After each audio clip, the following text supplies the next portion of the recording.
Abra sua Bíblia na primeira carta de João, série de mensagens sobre identidade espiritual. E hoje nós vamos ler e meditar no texto de 1 João 2, de 12 a 14. 1 João 2, de 12 a 14. O tema da nossa reflexão de hoje é batalha espiritual. Batalha espiritual. Sem sombra de dúvidas, esse tema chama a nossa atenção. Chama a nossa atenção porque esse tema é usado de várias formas.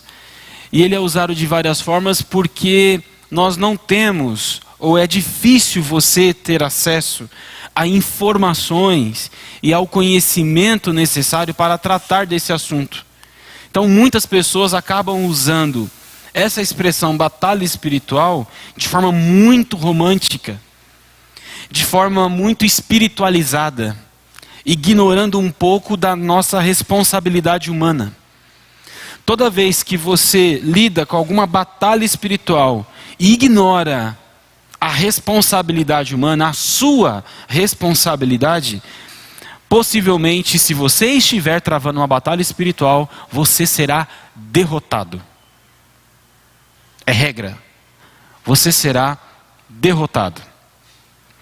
Batalha espiritual, apesar de ter o termo espiritual, não anula a nossa responsabilidade. Não anula as nossas decisões. Não anula as nossas escolhas. Batalha espiritual nós travamos todos os dias, se você não sabe. Todos os dias. E por favor, eu não quero dar mérito aqui à ação maligna ou ao diabo propriamente dito. Eu quero apresentar para os irmãos esse tema de uma maneira talvez muito mais responsável, muito mais racional do que emocional. Hoje pela manhã, na classe de novos membros, foi questionado o seguinte: pastor, se nós somos seres espirituais, eu posso afirmar que tudo que acontece na minha vida é espiritual? Eu disse, sim. É espiritual não porque o que está acontecendo fora de você é espiritual, mas porque você é espiritual. Nós temos as nossas demandas físicas e biológicas, mas nós temos as nossas demandas também espirituais. E elas trabalham em conjunto íntimo, pleno, absoluto. Tanto a questão física quanto a questão espiritual. Mas o que acontece fora de nós precisa ser avaliado, precisa ser discernido de uma maneira bem coerente para que nós possamos identificar o que é uma ação maligna espiritual e o que é, desculpa o termo, falta de vergonha na cara. A gente precisa diferenciar muito bem isso. Por exemplo, certa vez eu estava ajudando um jovem nesse processo de recuperação contra as drogas. Ele já tinha feito um tratamento numa certa clínica, a clínica muito boa por sinal, e depois de alguns meses de tratamento ele foi liberado. E de uma maneira extraordinária ele conseguiu um emprego 2 dias depois. Um emprego bom, com um salário bom, muito bom. E aí, ele adquiriu a confiança da chefia dele com muita facilidade, com muita rapidez. E ele acabou também lidando com o dinheiro da empresa. A empresa deixava ele movimentar o dinheiro. Mas em uma determinada semana ele teve uma recaída, e a recaída dele foi assim, grave. Porque além de ter se envolvido com as drogas, ele se envolveu com a prostituição. E ele gastou o salário dele e o dinheiro que ele estava guardando da empresa com droga e prostituição. Em 4 dias, ele torrou mais de 4.000 reais. Uma tragédia. Quando ele percebeu o buraco que ele estava, a primeira pessoa que ele ligou foi para mim. E aí ele chegou assim: Adrian, eu preciso da sua ajuda, porque o diabo roubou tudo de mim. E eu não sei o que eu faço. E aí eu disse para ele assim: vamos corrigir algumas coisas. Primeiro, não foi o diabo que roubou de você. Foi você que deu. Para começar.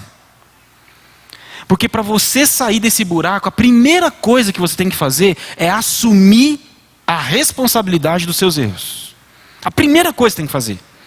Então vamos deixar para espiritualizar depois. E vamos falar de homem para homem, de jovem para jovem. Assuma a responsabilidade. Não, Adrian, não foi o diabo sim. Você tem que ver o que eu ouvi, o que eu senti na hora e tal. Olha, eu não vou conversar com você dessa maneira. Se você não assumir a sua responsabilidade, não tem como eu te ajudar. Porque eu posso te dar o dinheiro, você vai pagar a sua dívida, mas semana que vem você cai de novo. E aquela foi a última vez que eu conversei com aquele jovem. Não porque eu não quis, não porque eu não o procurei depois, mas porque ele sabia que o meu discurso não ia mudar. Ele queria espiritualizar demais a situação e não queria assumir a responsabilidade dos seus atos.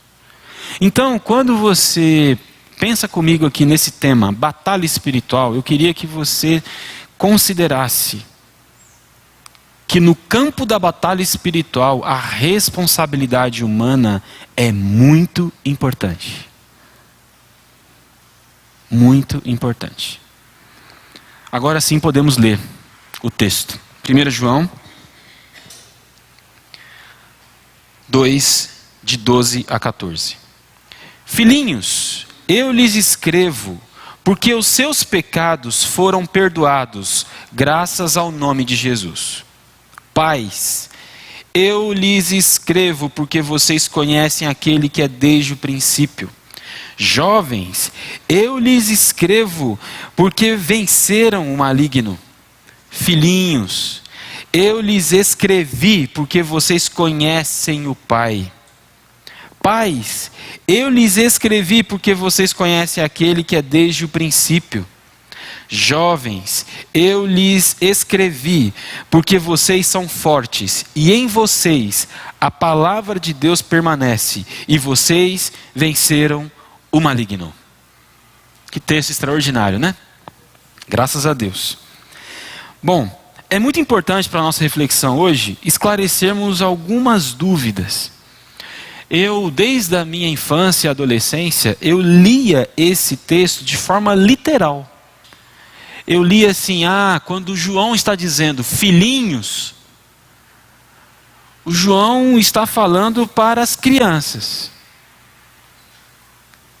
Quando João está falando para os jovens, João está falando para os jovens, a galera, a turma. E quando João cita aqui pais, o João está falando para o meu pai e para a minha mãe, o seu José e a dona Noemi. E eu não estou sozinho, né, nesse tipo de leitura. Eu acredito que muitos já leram esse texto dessa maneira. Eu já participei de congressos onde o versículo base do congresso era a parte que dizia para os jovens aqui, congresso de jovens, jovens, eu vos escrevi. Então, eu acredito que o que eu estou falando aqui não seja novidade para os irmãos. Mas se nós lermos o texto dessa maneira, nós podemos cair num erro grave de interpretação. Porque tem situações aqui que estão acontecendo nesse texto que não diz respeito a crianças, ou a especificamente jovens, aos pais. Diz respeito a todos que servem a Cristo.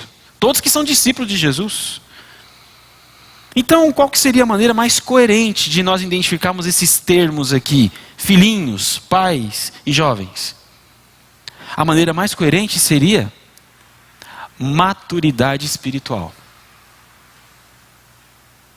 Filhinhos são as crianças espirituais. Jovens são os jovens espirituais. Pais são os pais espirituais. Pastor, por que o senhor está dizendo isso? Onde é que o senhor enxergou isso no texto?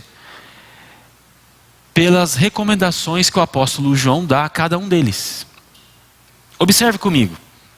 Aos filhinhos, o João resgata o princípio da fé. Olha só o que diz aí, versículo 12. Filhinhos, eu lhes escrevo porque os seus pecados foram perdoados, graças ao nome de Jesus. João está trazendo a memória daqueles que são novos na fé. Ei, os seus pecados são perdoados. Já foram perdoados. A graça de Deus já te alcançou. Vamos lá, avança, cresce um pouquinho. Típica dúvida de quem acabou de chegar no Evangelho. Que acha que tem que ser perfeito no sentido de não errar nunca mais.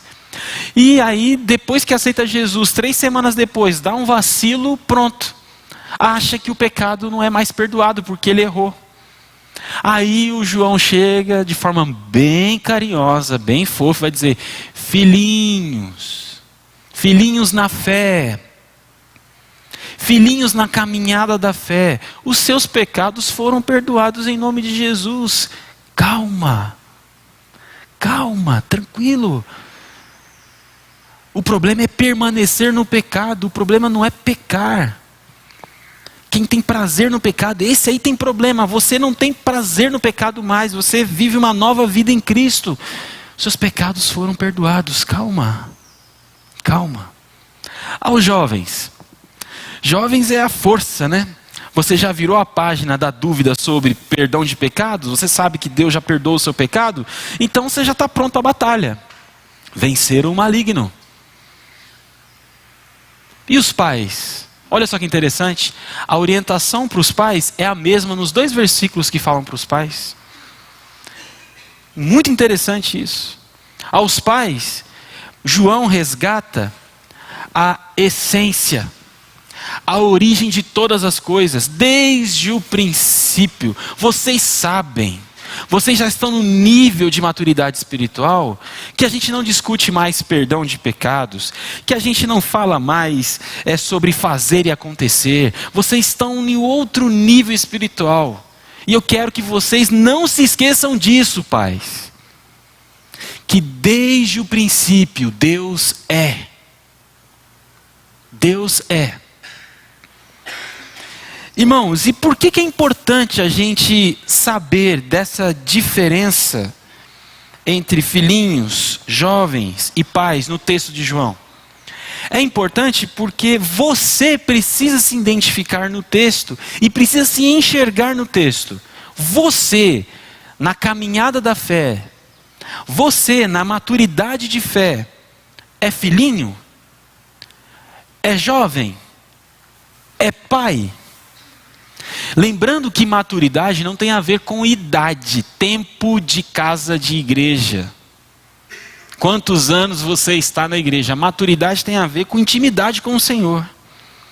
Então, eu conheço pessoas que em poucos anos de experiência com Deus têm uma maturidade incrível espiritual. Mas eu conheço pessoas que estão há 300 anos na igreja e não têm maturidade nenhuma espiritual. Então, onde que você se encaixa? Você é filhinho, você é jovem ou você é pai? Lembrando que se encaixar no texto não significa, vamos supor que você identificou, eu sou filhinho ainda. Eu sou filhinho ainda, pastor, que pena. Não, que pena não, calma, calma. É muito importante você saber aonde você está, para saber depois para onde você vai. Em qual nível de maturidade espiritual você está e qual nível de espiritualidade você quer chegar, ou em qual nível você quer chegar. É muito importante isso, irmãos, porque senão você entra num piloto automático religioso e tudo vira incômodo para você, ou vira rotina. Vira rotina. É por isso que a irmã Maria, o irmão Naerte, a irmã Milta, precisam estar na igreja. Porque não tem a ver com idade biológica, tem a ver com vivência espiritual. A maturidade é algo que a gente vai trabalhando dia a dia, dia a dia. E quem acha que chegou, na verdade, está cometendo um erro. Porque quem é maduro na fé sabe que a gente tem sempre que aprender mais alguma coisa. É sempre tempo de aprender. Bom, agora você já sabe. Você precisa se identificar no texto. Você é filhinho, jovem, pai, no reino espiritual, na maturidade da fé? Você vai ter que identificar isso agora. E aí eu decidi, para extrapolar um pouco aqui o nosso ensino, eu decidi apresentar para os irmãos quais são os tipos de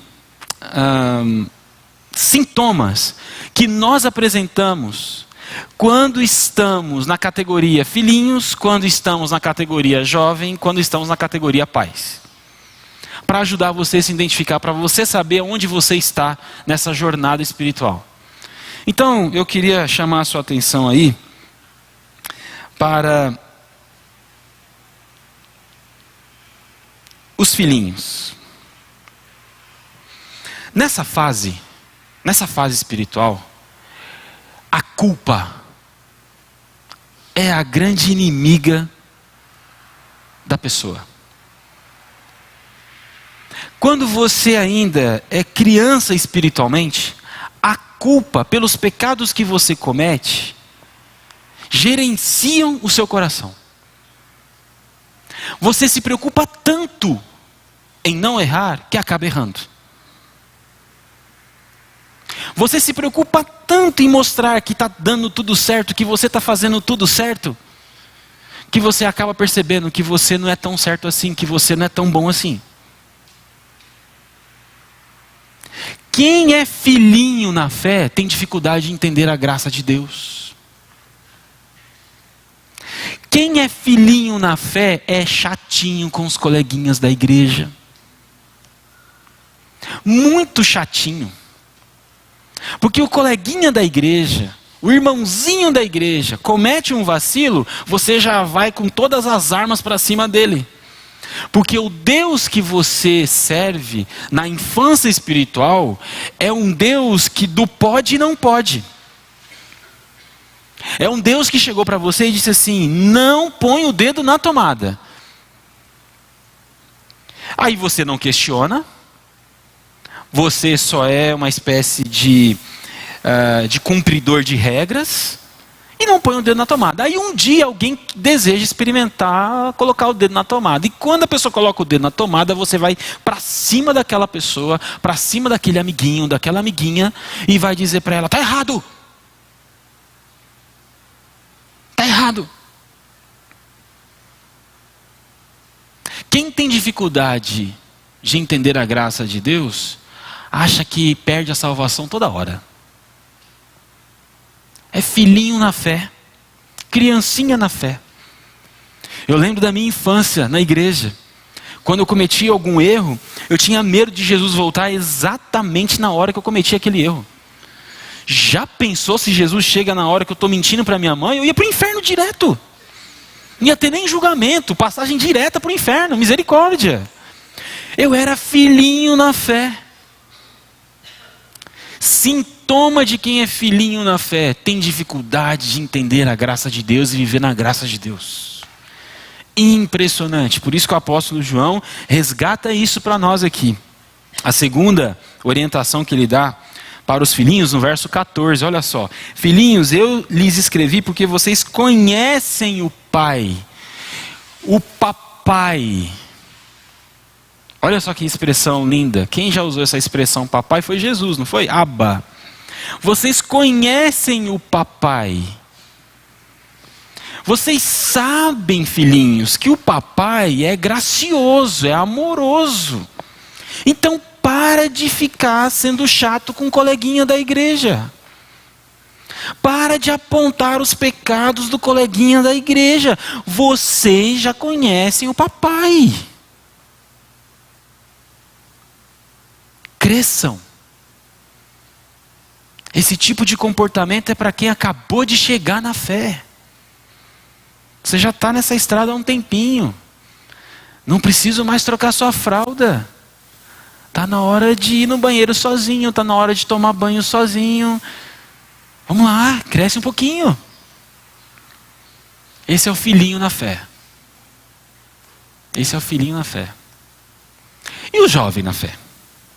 Como é que é o jovem na fé? Quais são as consequências ou as sequelas? Ou quais são os sintomas de quem está na juventude espiritual? Vamos ver aqui. Juventude espiritual. Crise de identidade.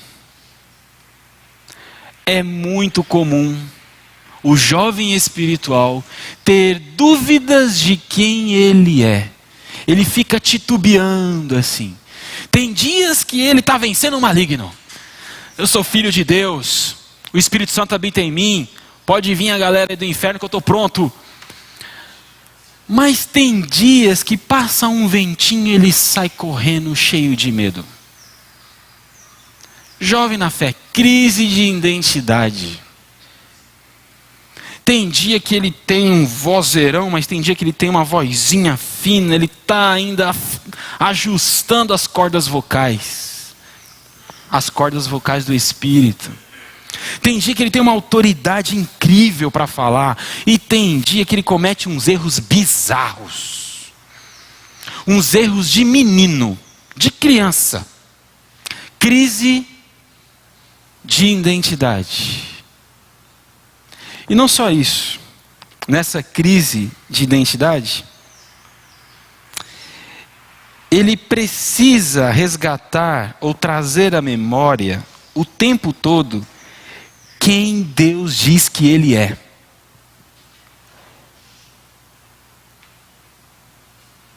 Ele precisa o tempo todo ouvir de alguém, ouvir do pai, da mãe, do pastor, do irmãozinho, da irmãzinha, de um líder espiritual, de um líder de pequeno grupo. Ele precisa ouvir de alguém que ele é capaz. Ele está em dúvida, parece que ele está na gelatina. Tem hora que ele consegue ficar em pé, mas tem hora que ele cai. Ele está em crise. Ele está em crise. Crise de identidade. Por isso que, infelizmente, é muito comum a gente liderar adolescentes em projetos missionários. Adolescentes que Deus usa para curar pessoas, para salvar pessoas pelo poder do Evangelho. Adolescentes que Deus usa para restaurar outros adolescentes. E passado alguns meses, você vê esse mesmo adolescente desviado. No primeiro momento ele é uma bazuca espiritual. No segundo momento, não fede nem cheira. Está em crise. Se a gente apresenta esse tipo de sintoma, nós estamos na juventude espiritual. E aí vem o apóstolo João e diz o que para os jovens? Voltando para o texto. Versículo 13. Jovens, eu lhes escrevo porque vocês venceram o maligno. Ei galerinha, ei moçada, ei turma, vocês são bazucas espirituais, vocês podem. Vocês já realizaram, tragam à memória o que vocês já fizeram. Vocês são sensacionais. Vocês já venceram o maligno. Típica conversa de jovem. Que você fala coisas extraordinárias que já aconteceram para ver se a pessoa retoma a sua posição espiritual de avançar, de guerrear. Mas tem outra orientação para os jovens no texto, não tem? Vamos lá. Versículo 14, parte B, parte C talvez. Jovens, eu lhes escrevi porque vocês são fortes e em vocês a palavra de Deus permanece. E vocês venceram o maligno. E vocês venceram o maligno. Olha só, quem tem crise de identidade espiritual é porque tem dúvida se a palavra está nele ou se não está nele. Já conversei com um jovem que participou de uma campanha missionária, né? Uma evangelização numa determinada cidade, e ele dizia assim para mim, depois do projeto missionário, bem depois, que ele estava em crise, ele falou assim: ah, pastor, eu citei alguns textos de cor, eu decorei a cartilha, não é assim, a palavra não estava em mim. Estava, mas ele está em crise. Aí quando a gente acha que a palavra não está na gente, a gente bloqueia a ação da palavra de Deus na nossa vida. É por isso que Jesus vai dizer o seguinte, irmãos: e conhecereis a verdade vos libertará. É conhecer a verdade. Eu conheci a verdade, acessei a verdade. A partir do momento que eu conheço alguma coisa, que eu acessei alguma coisa, ela faz parte da minha vida. Por exemplo, eu conheço Elaine. A Elaine está em mim, no campo do conhecimento. Quando eu adquiro um conhecimento, eu adquiro esse conhecimento de tal forma que ele faz parte da minha vida. Está introduzido no meu coração, na minha mente, na minha psique. Está em mim. E porque está em mim, faz parte de mim.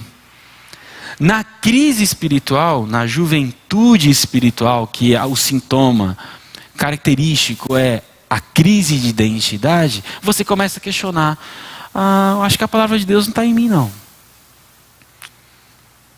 Eu acho que eu já fiz tanta coisa e tal, mas agora não sei. Sei lá, aconteceu. Sei lá, pastor, sei lá, eu era tão ativa na igreja. Eu fazia tantas coisas, sei lá, de repente, acabou, perdeu a graça e tal, está em crise. E aí vem João e vai dizer o quê?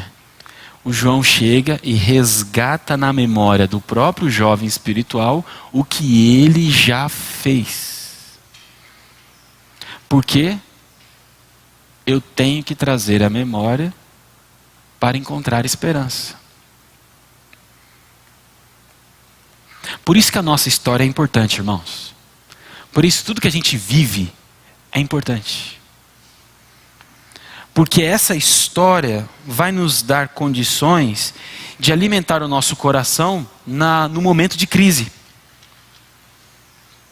Quando a gente começar a titubear um pouquinho, a crise bater, aí a história pode alimentar o nosso coração e dizer o seguinte: permaneça firme, isso é só uma fase, isso é só um momento, todo mundo passa por isso.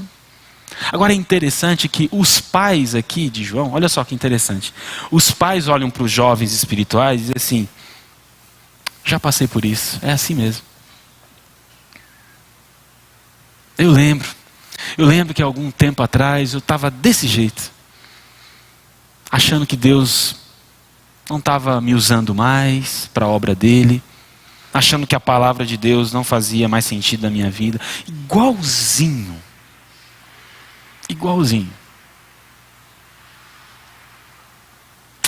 Na parábola do filho pródigo, nós encontramos os filhinhos, os jovens e os pais. O filhinho é o filho mais novo, que sai de casa, quer a minha herança. Ele é um irresponsável. O jovem é o irmão mais velho que ficou em casa. Está em crise, quando o irmão volta não aceita, não sabe quem é. E o pai está no meio dessa bagunça toda aí, amando o filhinho e amando o jovem. Interessante, né? Mas qual que é o sintoma de quem está vivenciando a fase pai espiritual? Qual é o sintoma negativo? Eu encontrei apenas uma palavra: tristeza. E vamos ver se os irmãos entendem isso agora. E o que eu vou falar aqui, eu falo de conviver com pessoas que estão nesta fase espiritual. E que a crise que elas enfrentam são diferentes das crises das crianças espirituais e dos jovens espirituais. Quem é pai espiritual e está vivendo uma crise nessa fase, o sintoma é tristeza. Ele não questiona mais a existência de Deus. Ele não tem dúvidas que Deus perdoa os seus pecados, que a graça de Deus é salvadora, que a graça de Deus é espetacular. Ele não tem dúvida nenhuma disso. Ele não tem essa ideia de tipo, será que Deus está comigo? Será que Deus não está comigo? Ele não fica titubeando.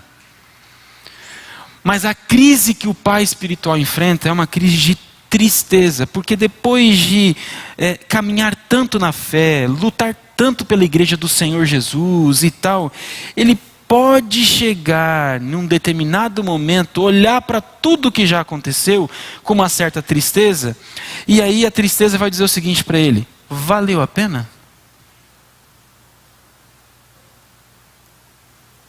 Valeu a pena? Tudo que eu já fiz, todos os conselhos que eu já dei para os jovens espirituais, para as crianças espirituais, valeu a pena? A conversa do pai espiritual com Deus é uma conversa diferente.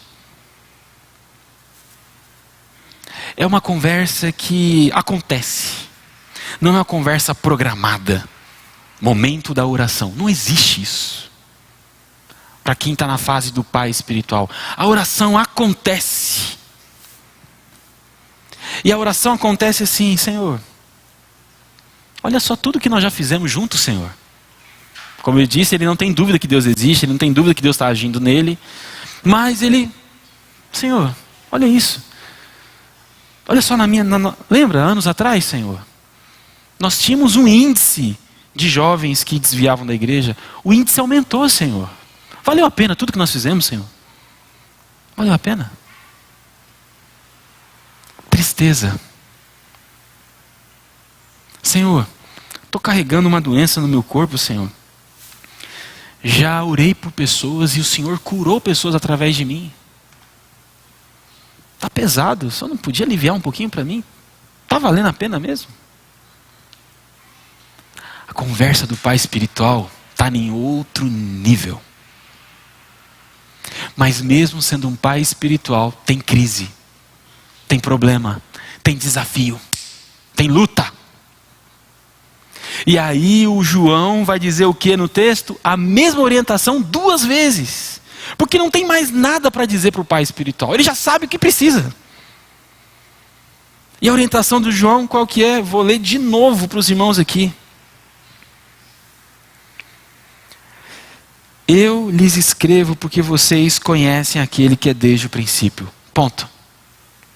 Simples assim. Vocês sabem quem é Deus. Você que é pai espiritual, você não tem dúvida que Deus é, desde o princípio. Aí você vai lembrar da primeira mensagem aqui da série. Princípio. A palavra grega para princípio é a palavra arquê. Princípio fundante. Onde todas as coisas existem porque existe uma fundação que sustenta tudo. Aí João vai dizer o que para os pais espirituais? Vocês conhecem Deus no arquê. A relação que vocês têm com Deus é uma relação tão espetacular que vocês sabem que tudo só pode existir no universo porque Deus sustenta todas as coisas. Vocês não precisam aprender mais nada aqui. Porque vocês acessaram a base de tudo. A criancinha espiritual não acessa a base de tudo. Ele não entende o que é Deus sustentar todas as coisas. O jovem espiritual, ele até sabe, mas ele não vive baseado nisso. Ele é da ação.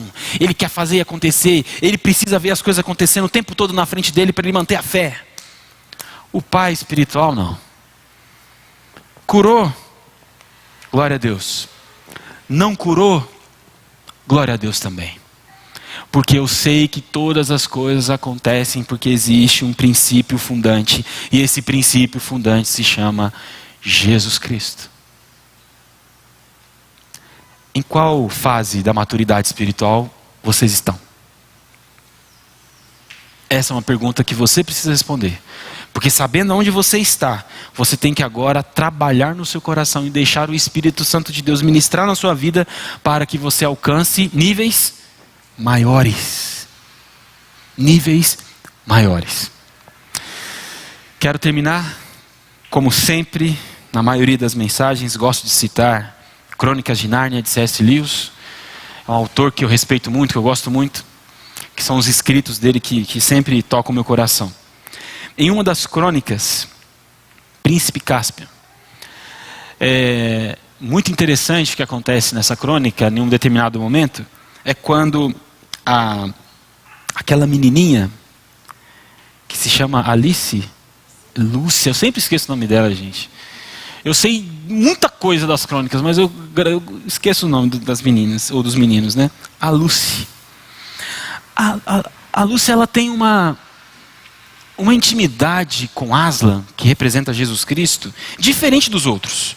Todos têm relacionamento com Aslan, mas com ela é outro nível. E tem um momento na crônica Príncipe Cáspio, que momentos no plural, que a Lúcia, ela vê Aslan passando e grita, Aslan! Aí todo mundo, cadê Lúcia?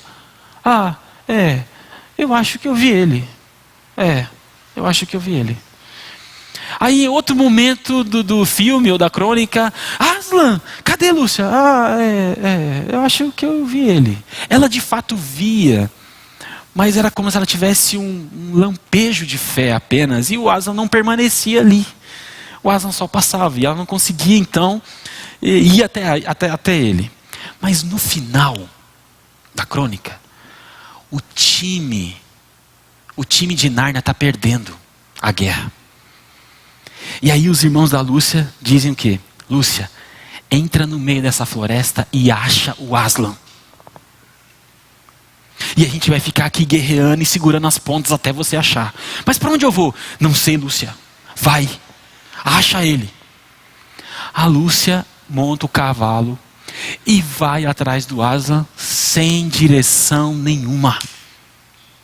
E de repente ela percebe que o leão, o Aslan, está chegando. E ela, é Aslan! E ela cai do cavalo emocionada e tal. E ela tem o encontro. E assim que ela chega, ela dá um abraço no Aslan. E abraçando o Aslan, ela diz assim, nossa, você está maior do que da última vez. Aí o Aslan responde, conforme você vai crescendo, eu também vou crescendo no seu coração. Fantástico.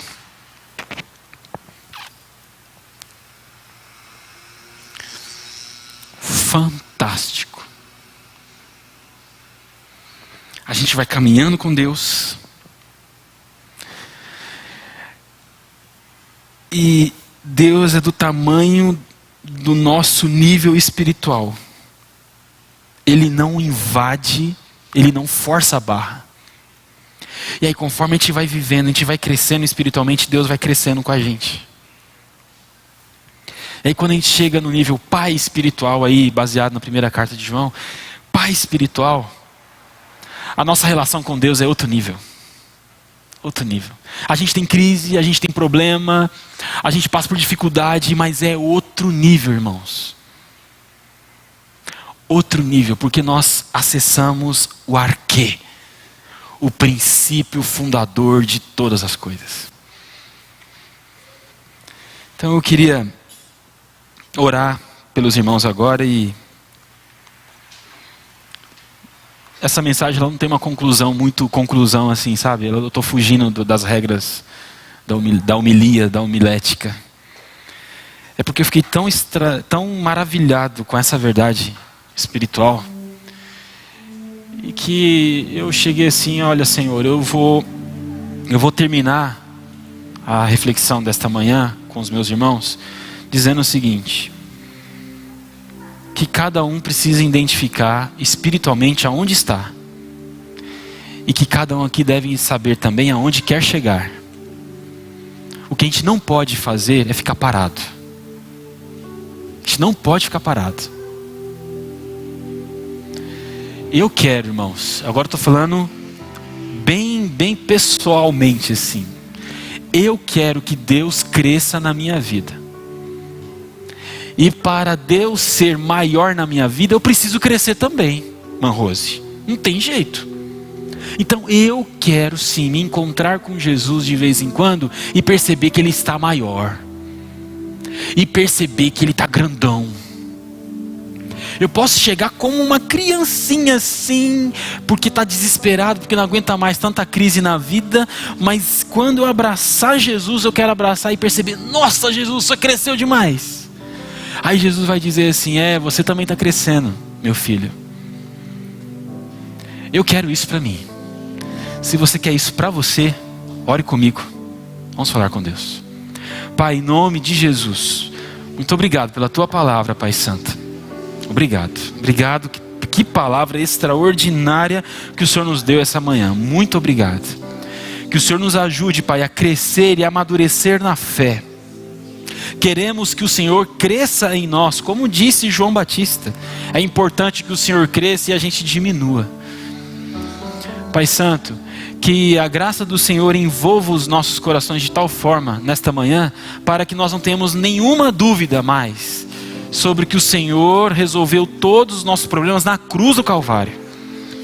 Todos os nossos pecados foram destruídos, foram vencidos, foram sarados ali na cruz.